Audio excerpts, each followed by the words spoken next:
We're going to need a couple of routines. One for fight, one for flight, and perhaps the most important, one for holding space. Holding space comes first.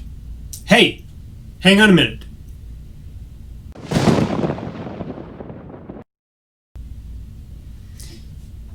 We hear a lot about fight or flight, but if at all possible, slow things down first. And in order to be able to do that, you need situational awareness. You need to have the time to slow things down and hold space. So let me give you some examples. You're walking to your car. You want to get in your car, but you see some potential threat coming at you. Do you have time to unlock the door, get completely inside, and close the door before that person can make it to you? If you don't, keep the door locked. Don't get caught in that danger triangle. So what do I mean? The danger triangle. You open the car door and there's this triangle there between the car, the door, and you get stuck in there.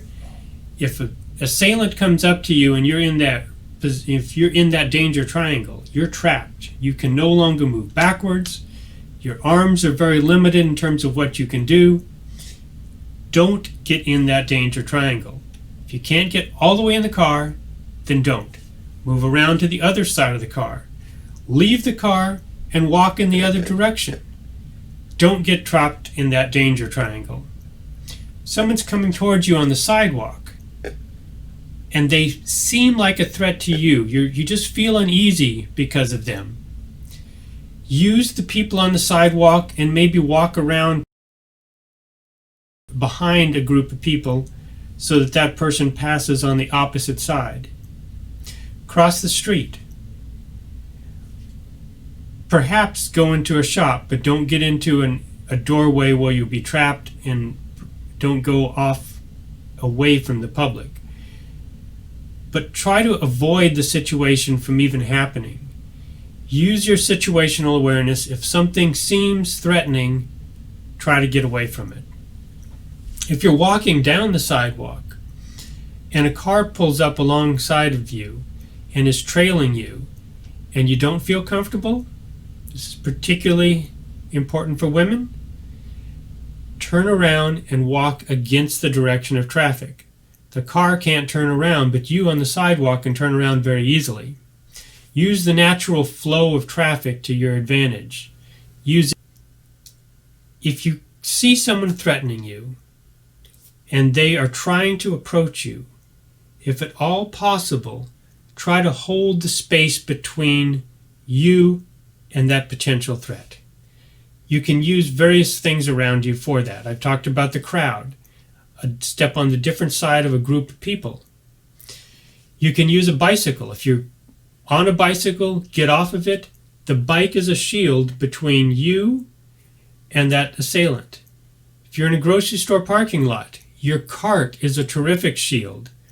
Don't put your cart away. Keep your cart. Stay opposite of that person on the opposite side of the cart.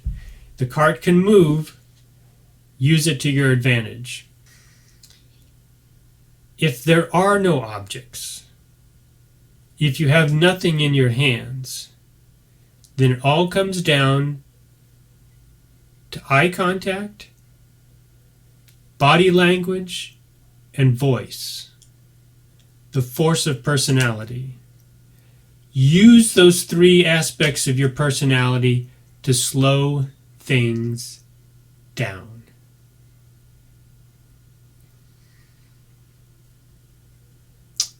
What do you want?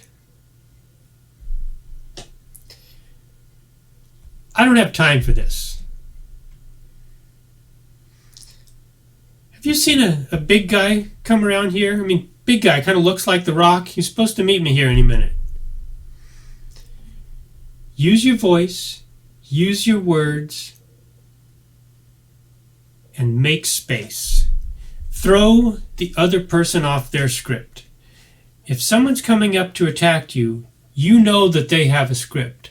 They have a plan figured out. They think they know what you're going to do, but you are the heckler. You are interrupting their script. And if you do that, they'll probably figure you're not worth it. You've already thrown them off their script, and they're just going to move on to somebody else. Be the heckler, throw them off the script. So, we've thrown them off the script. We're holding this space between us. They were advancing, and now there's sort of a reassessment of things. Everyone's paused, and this space is being held. And in this space, if you have self-defense tools on you, casually and slowly assess them, access them, put that Munio keychain in your hand, put your hand on the flashlight. If you have a backpack that you're going to use as a shield, take it off one shoulder, put it on your arm. You're doing very small, casual, non-threatening moves, but you're getting ready. You know where your things are. You don't want any panicked moves, any frantic moves, because frantic moves are going to elicit a frantic response. Everything's casual. Everything's non-threatening here.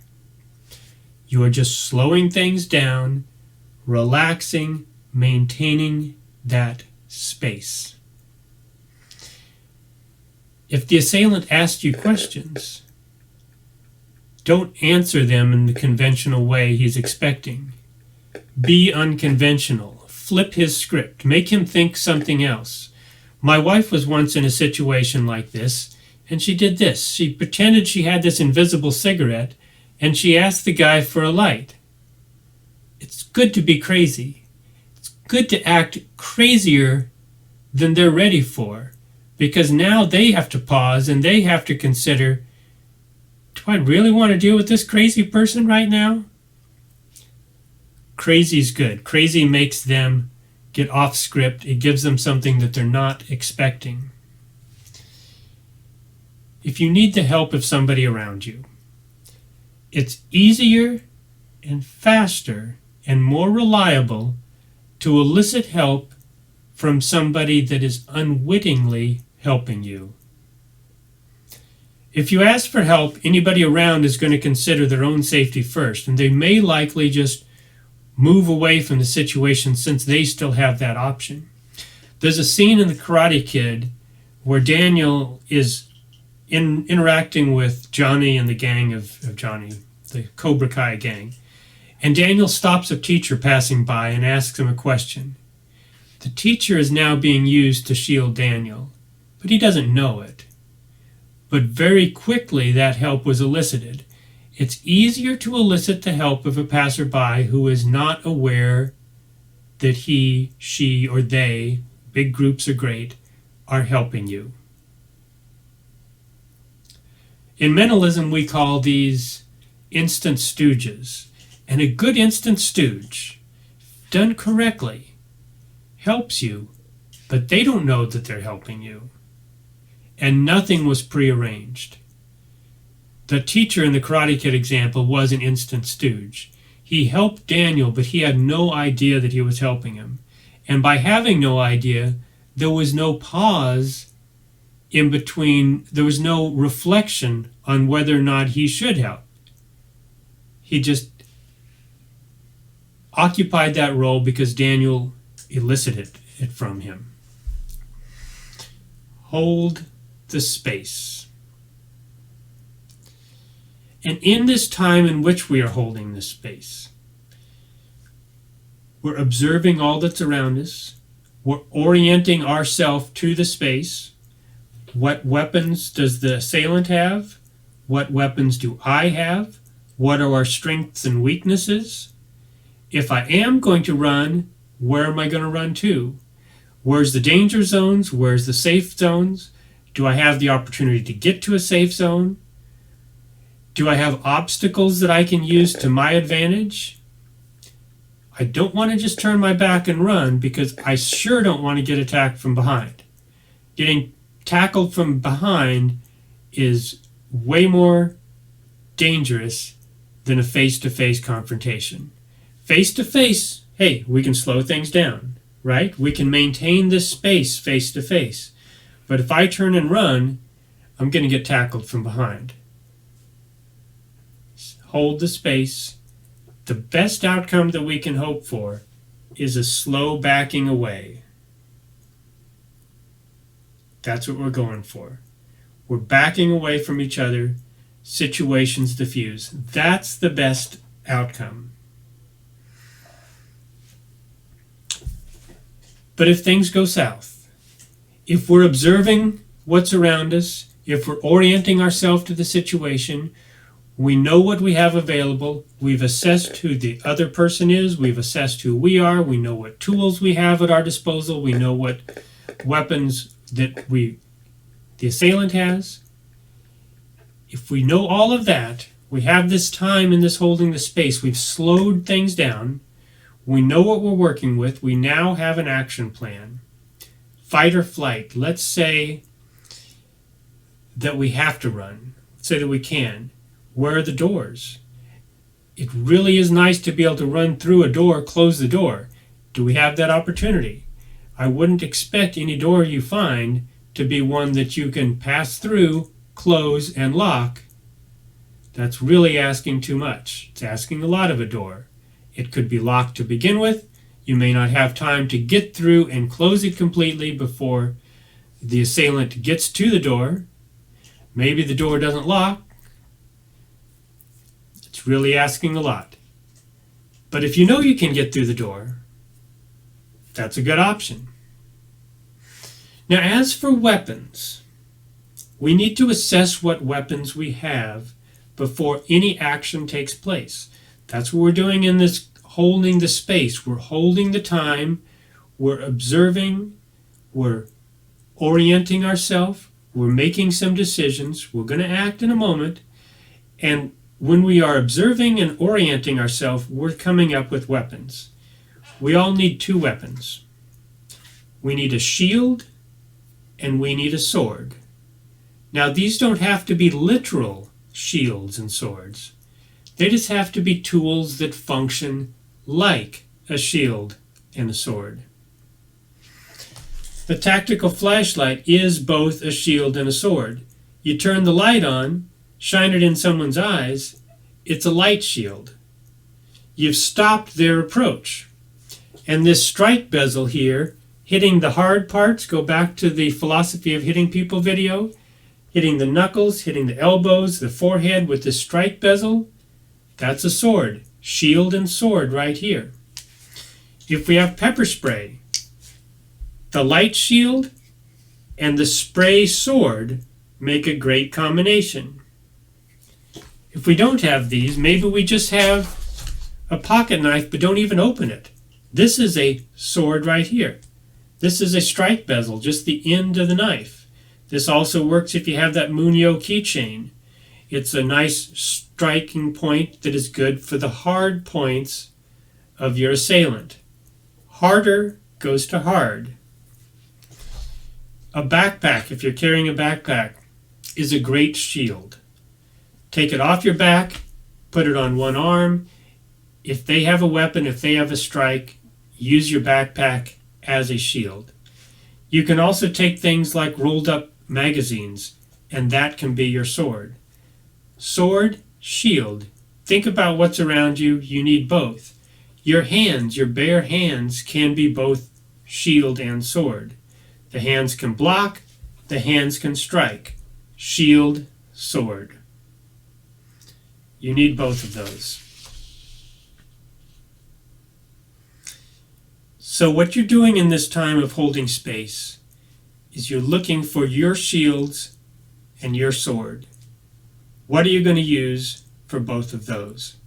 Let's say you do have a weapon. Let's say you have a gun.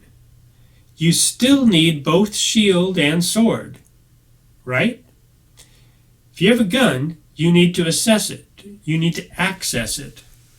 If you have a gun, you need to access it. Let's say it's in a holster. It's on your body. Great, right? But you still need some time to get it.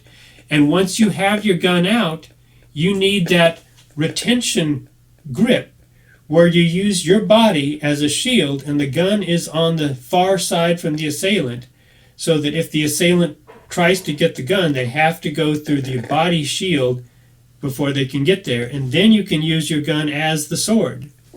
But you still need both, shield and sword. So that's what we're doing in this time. We've slowed things down. We've flipped the script. We are the heckler, and we've thrown them off of their script.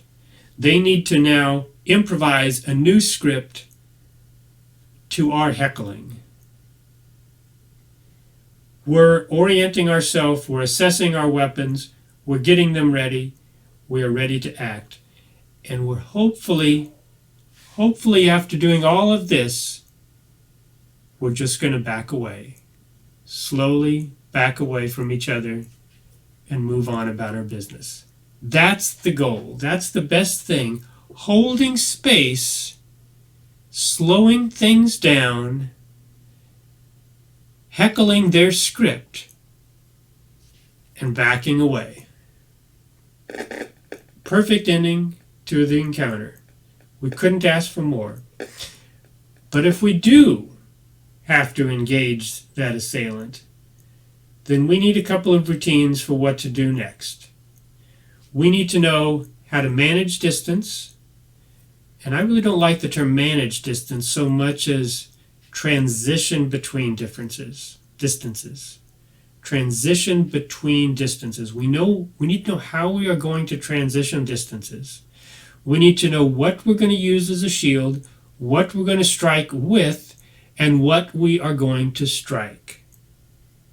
Those are some goals that we have to look at the very beginning before the fight actually happens. Now the plans will change, but we need some routines for how that could go. What routines do we have with what tools? We need to practice those routines.